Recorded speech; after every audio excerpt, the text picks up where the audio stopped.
Welcome friends, বুলবিয়ার জন্য YouTube চ্যানেলে আপনাদের স্বাগত। তো প্রথমে আমরা দেখে নিই ব্যাঙ্ক নিফটি যে কালকে মার্কেট ওপেন হবে আর আগামী এক সপ্তাহ কীভাবে মার্কেট চলতে পারে তার একটা ভিউ আমরা এখানে প্রথমে নিয়ে নিই। তো প্রথমে দেখুন এখানে যে ক্যান্ডেলটি উইকলিতে তৈরি হচ্ছে সেটি একটি ডোজি টাইপের ক্যান্ডেল। সো ডোজি টাইপের ক্যান্ডেল তৈরি হলে তার মার্ক করে নিতে হবে হাই এবং লো, এবং এটি খুব সুন্দরভাবে পাওয়ারফুলভাবে কাজ করে। তো ডোজির এই মাঝখানে মার্কেট ওপেন হয়ে মার্কেট চলাচল করবে, কিন্তু মার্কেট যখনই ধরুন ডোজির এই নিচে ক্যান্ডেল ক্লোজিং দেওয়া শুরু করলো, 15 মিনিট চার্টে চলে যাবেন। এই ডোজিটা মার্ক করা থাকবে বড় লাইন করে। 15 মিনিট চার্টে যদি ডোজির ক্যান্ডেল এইভাবে ক্লোজ করা শুরু করে তাহলে কিন্তু এর নিচে বড় সড়ো ক্যান্ডেল তৈরি করতে পারে এবং মার্কেট নিচের দিকে যেতে পারে। কখন কিনা এই ডোজি লাইনের সোজা একটি লাইন টেনে নেবেন এবং এর নিচে যখন ক্যান্ডেল ক্লোজ করা শুরু করবে 15 মিনিট 5 মিনিট, এই দুটো ক্যান্ডেলই কিন্তু এখানে কাজ করতে পারে। উপরের দিকেও তাই, উপরের দিকে দেখলেন মার্কেট এর মধ্যে ওপেন হয়ে চলতে শুরু করলো, এবং যদি দেখেন এখানে একটি 15 মিনিট বা 5 মিনিট ক্যান্ডেল তৈরি হয়েছে, ক্লোজিং করে দিয়েছে। সেই ক্লোজিং করার সাথে সাথে আপনারা এখানে সেটিং অপশানের ট্রেডিং নিতে পারেন বা ফিউচারের ট্রেডিং নিতে পারেন ব্যাঙ্ক নিফটিতে ক্ষেত্রে বলছি। তারপরে কিন্তু মার্কেট উপরের দিকে চলা শুরু করতে পারে। সো মার্কেটে কিন্তু আমরা এইভাবে এখান থেকে কাজকর্ম করে নিতে পারি।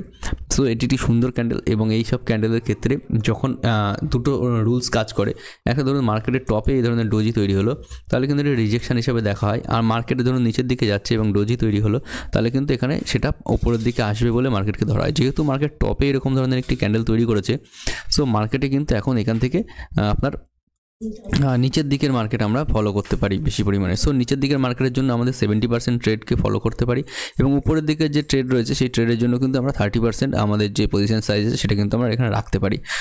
সো আপনার কাছে ধরুন 100 টাকা আছে, তো 70 টাকা কিন্তু আপনি নিচের দিকের জন্য রিস্ক নিয়ে লাগিয়ে দিতে পারেন, এবং উপরে ক্যান্ডেল ক্রস করার সঙ্গে আপনি কিন্তু অনলি ডিপ্লয় করতে পারেন 30 টাকা। সো এখানে কিন্তু আমরা মানি ম্যানেজমেন্টের একটা রুলস ফলো হয়ে গেল। সো আমরা দেখে নিই যে আগামী কালকে কীভাবে কাজ করতে পারে। দেখুন কালকে কাজ করার জন্য মার্কেটে এখানে খুব ভালোভাবে ক্যান্ডেল রয়েছে। তো সেম টু সেম এই ডোজির যে নিচেটা তৈরি হয়েছিল, ডোজির যে লো পোর্শন সেটা কিন্তু এই হ্যামারের লো, অর্থাৎ এই যে হ্যামার ক্যান্ডেলটা তৈরি হয়েছে এই লোটাই কিন্তু ডোজি ক্যান্ডেলের লো, সাপ্তাহিক ক্যান্ডেলে। সো এই লো যখন ক্রস করবে তখন কিন্তু একটা বড়সড় ধরনের ফল হতে পারে। এবং হাই দেখুন এই ধরনের এই ক্যান্ডেলটা যেটা ডোজি ক্যান্ডেল অনেক দিন আগে তৈরি হয়েছিল, এবং সেখান থেকে মার্কেট কিন্তু যথেষ্ট পরিমাণ নিচে এসছে, এবং এটাও আমাদের ভিডিওতে ছিল। সো এই ডোজি ক্যান্ডেলের হাই যেটা আছে এই হাই ক্রস করার সঙ্গে ডেইলিতে কিন্তু উপরের দিকে যেতে পারে। সো এখানে কিন্তু এই ধরনের ক্যান্ডেল তৈরি হতে পারে। সো আমরা এখানে দেখে নিই যে আমাদের নিফটিতে কীভাবে কাজ আছে। সো নিফটির ক্ষেত্রে আমরা এখানে খুলে নিচ্ছি আমাদের নিফটি। ওকে, নিফটি চার্ট, ওকে নিফটি চার্ট এখানে আমরা খুলে নিয়েছি। তো নিফটির ক্ষেত্রেও দেখুন এখানে কিন্তু একটি ডেইলি ক্যান্ডেলের ডোজি তৈরি হয়েছে। সো নিফটির ক্ষেত্রেও এই ডোজির নিচে যখন আসবে তখন কিন্তু একটি বড়সড় ফল আমরা নিচের দিকে দেখতে পারি, এবং উপরে যখন ক্রস করবে তখন কিন্তু একটি উপরের দিকের ক্যান্ডেল আমরা দেখতে পারি। সো ক্লিয়ারলি এখানে ডোজি, এখানেও নিফটিতে উপরে যথেষ্ট উপরে পরিমাণে উপরের দিকে মার্কেট রয়েছে, এবং সেখানে একটি ডোজি তৈরি হচ্ছে। সুতরাং মার্কেটকে কিন্তু এখান থেকে কারেকশানে আসার জন্য কিন্তু মার্কেট একবার ট্রাই করবে। সো কারেকশানে আসতে পারে, এবং এইসব পজিশান যেগুলো রয়েছে বা বিগ বাইং হয়েছে হ্যাপেনিং এখান থেকে, সো মার্কেট কিন্তু এই পর্যন্ত কারেকশানে আসতে পারে। সো সেই জন্য আমাদের রেডি হওয়া উচিত, অর্থাৎ 20,000-এর 21,000-এর কাছাকাছি মার্কেট কিন্তু আসতে পারে। এখন আছে 21,700। সো নিফটির ক্ষেত্রে 700 পয়েন্ট, এবং ব্যাঙ্ক নিফটির ক্ষেত্রে সেটা 2000 পয়েন্টের কিন্তু ফল একটা আসতে পারে, কারেকশন আসতে পারে। সো সেটাকে এনকাশ করার চেষ্টা করবেন এবং যথেষ্ট পরিমাণে এখানে স্টাডি করে নেবেন, এবং এই ভিডিওগুলো এডুকেশন পারপাসের জন্যই তৈরি করা হচ্ছে, এবং আপনাদের যেটা করার সেটা কিন্তু আপনারা নিজেদের রিস্কে করবেন। সো আমরা এখানে দেখে নিই আমাদের ডলার ইন্ডেক্স কী করছে, ডলারে কেনাকাটি হচ্ছে কি না হচ্ছে সেটা আমরা একবার এখান থেকে দেখে নিই। ডলারেও কিন্তু এখানে ডোজি টাইপের ক্যান্ডেল তৈরি হচ্ছে, সুতরাং ডলার কিন্তু এখানে স্ট্রং হচ্ছে। সো ডলার আরও স্ট্রং হতে পারে, সেই জন্য কিন্তু আমাদের রেডি থাকতে হবে। মার্কেট কিন্তু তারপরে ফল করতে পারে।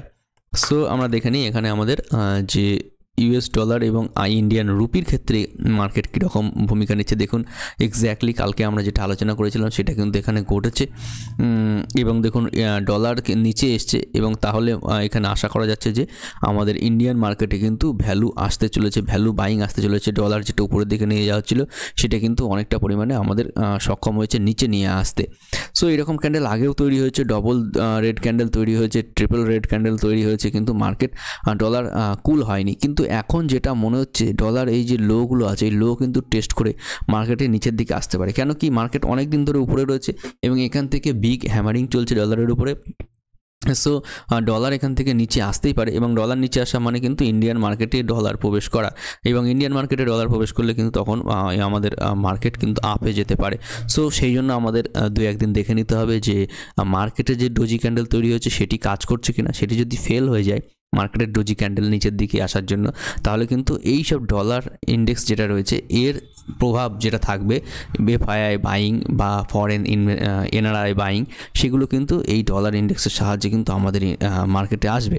সো তার জন্য আমাদের রেডি হয়ে থাকতে হবে। সুতরাং আপসাইডের মার্কেট তখন আমরা করব যদি এখনকার মার্কেটের ডোজি ক্যান্ডেল ফেল হয় এবং এই ডলার ইন্ডেক্সও উইক থাকে এবং ডিক্সি ইন্ডেক্সও যথেষ্ট পরিমাণে যদি এরকম লেভেলে থাকে 100, 102 বা 99 এরকম লেভেলে যদি থাকে, তাহলে কিন্তু মার্কেট আমাদের আবার একটা বিগ আপসাইড মারার জন্য তৈরি হতে পারে। সো সেই জন্য আমাদের রেডি হয়ে থাকতে হবে এবং এইসব মার্কেটকে আমাদের এনক্যাশ করে নিতে হবে। সো দেখুন এখানে আমরা কিছু বড় বড় ব্যাঙ্কগুলো একবার দেখে নেবো তাদের হেলথ চেকআপে ফলে, এবং এগুলো উইকলিতেই আমরা দেখে নিই। সো তাহলে আমাদের ক্লিয়ার ভিউ থাকবে যে মার্কেট সামনের দিনে কি করতে চলেছে। সো এখানে উইকলি ক্যান্ডেল আমরা তৈরি করে নিয়েছি। দেখুন এইচডিএফসি ব্যাংকের উইকলি ক্যান্ডেল তৈরি হয়েছে এবং দেখুন এখানে রিট্রেস আসার কথা ছিল এবং সেটি এসছে। এটি একটি হেলদি রিট্রেস আসার কিন্তু হেলদি মার্কেটে, এবং এইচডিএফসি ব্যাংক যথেষ্ট পরিমাণে নিচে এসছে এবং দেখা যাক এই রেড ক্যান্ডেলকে ক্লোজ করতে পারে কিনা উপরের দিকে। যদি উপরের দিকে একটা ডোজি ক্যান্ডেল উপরের দিকে ক্লোজ করে দেয় তাহলে কিন্তু এইচডিএফসি ব্যাংকেও বাইং আসবে। এবং আমরা যদি দেখে নিই এখানে আইসিআইসিআই ব্যাংক কীভাবে কাজ করছে। সো আইসিআইসিআই ব্যাংকের চার্ট আমরা এখানে খুলে নিচ্ছি। সো দেখুন আইসিআইসিআই ব্যাংকের চার্টও এখানে খুলে নিয়েছি। আইসিআইসিআই ব্যাংক নিচের দিকে ডোজি তৈরি করেছে, সুতরাং এই ডোজি দুটোর উপরে কিন্তু বিগ বাইং আসার চান্সেস রয়েছে। এবং স্টেট ব্যাংক এখানে ডোজি তৈরি করেছে, স্টেট ব্যাংক কিন্তু উপরের দিকে ডোজি তৈরি করেছে, এটা কিন্তু মাথায় রাখতে হবে। স্টেট ব্যাংকের ক্ষেত্রে মার্কেট কিন্তু এবার নিচে আসতে পারে। সো স্টেট ব্যাংকের ক্ষেত্রে অল টাইম হাইতে ডোজি তৈরি হয়েছে, এটি কিন্তু একটি গুরুত্বপূর্ণ নিচে আসার জন্য একটি কিন্তু বিশাল বড় সিগন্যাল। সো মার্কেট কিন্তু এখান থেকে ভয়ঙ্করভাবে নিচে আসতে পারে। স্টেট ব্যাংক কিন্তু এখানে যথেষ্ট পরিমাণে নিচে আসতে পারে। এই ডোজির স্টেট ব্যাংকের ডোজির নিচেটা মার্ক করে নেওয়া যেতে পারে। সো স্টেট ব্যাংকের ডোজির নিচে কিন্তু ফল হলে মার্কেট কিন্তু এই সব এরিয়ায় যে গ্যাপ এরিয়া আছে গ্যাপ এরিয়া কিন্তু টেস্ট করার জন্য আসতে পারে। সো এটি একটি বড়সড় ফল হতে পারে স্টেট ব্যাংকের ডোজি যদি নিচের দিকে ক্রস হয়ে যায়। সো স্টেট ব্যাংকের উপরে আমাদের নজর রেখে চলতে হবে, আর নজর রেখে চলতে হবে এইচডিএফসি ব্যাংকের রেড ক্যান্ডেল যেটা তৈরি হয়েছে। এইচডিএফসি ব্যাংকের রেড ক্যান্ডেল তৈরি হয়েছে, সেই রেড ক্যান্ডেলের উপরে যদি আবার ফলো আপ রেড ক্যান্ডেল তৈরি করে তাহলে কিন্তু বাজারের ক্ষেত্রে এখানে সেলিং আসতে পারে। সো সেই ধরনের সেলিং আসলে কিন্তু আমাদের মার্কেটেও অনেক ধরনের নিচে সেলিং আসবে। সো সেটার জন্য আমাদের কিন্তু অনেকটা রেডি হয়ে থাকা উচিত। এরপরে আমরা দেখে নিই অ্যাক্সিস ব্যাংক। সো এখানে অ্যাক্সিস ব্যাংক কিন্তু যথেষ্ট পরিমাণ পাওয়ারফুল বাইং রয়েছে। অ্যাক্সিস ব্যাংকের ক্ষেত্রে পুরোপুরি উল্টো, সুতরাং মার্কেট একদিকে আর অ্যাক্সিস ব্যাংক একদিকে এরকমই মনে হচ্ছে। সো অ্যাক্সিস ব্যাংকের ক্ষেত্রে মার্কেট দেখুন উপরের দিকে ক্লোজ করছে, so back to back. So এরপরে আরও ক্লোজ করলে কিন্তু অ্যাক্সিস ব্যাংক আরও উপরে যাওয়ার একটা চেষ্টা কিন্তু করতে পারে। সো পাঞ্জাব ন্যাশনাল ব্যাংক এটাও পজিটিভ আছে।